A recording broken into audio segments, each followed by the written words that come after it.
حافظ نعیم الرحمان امیر جماعت اسلامی پاکستان قطر پر حملے نے عالمی توجہ کھینچ لی۔ امریکہ کھربوں ڈالر کے معاہدے کر کے وسائل پر قبضہ کر رہا ہے۔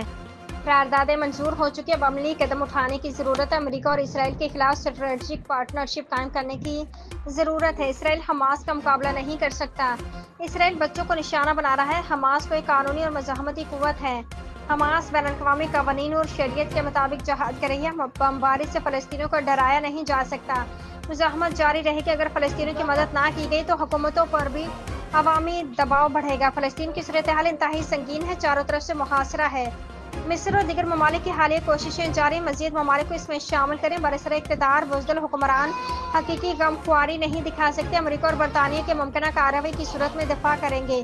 پاکستان کی پالیسی واضح ہے، فلسطین ایک ہی ریاست ہے۔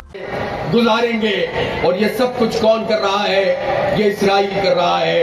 میں یہاں یہ بات کہنا چاہتا ہوں کہ یہ انسانی بحران ہے، انسانی المیہ ہے، اور انسانی بنیادوں پر پوری دنیا میں جو باضمیر انسان ہیں وہ فلسطینیوں کے ساتھ کھڑے ہوئے ہیں۔ لیکن جو لوگ یہ بات کہہ کر اس بات سے انحراف کرنے کی کوشش کرتے ہیں کہ یہ کوئی دینی اور مذہبی مسئلہ ہے، میں ان سے بھی کہنا چاہتا ہوں کہ یہ صہیونی اس کو مذہبی بنیاد پر قتل عام کر رہے ہیں۔ اس لیے یہ ہمارا دینی مسئلہ بھی ہے، اور یہ ہماری مسجد اقصیٰ کے تحفظ کا معاملہ ہے۔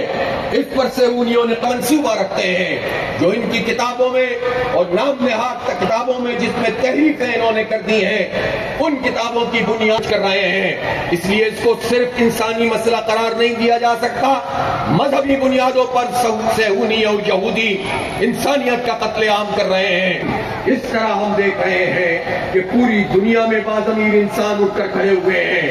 بچوں کو یورپ میں اور اسی طرح سے آسٹریلیا میں اور نیوزی لینڈ میں لاکھوں کی تعداد میں جو لوگ نکلتے ہیں اور فلسطینیوں سے اظہار یکجہتی کرتے ہیں، اسرائیل کی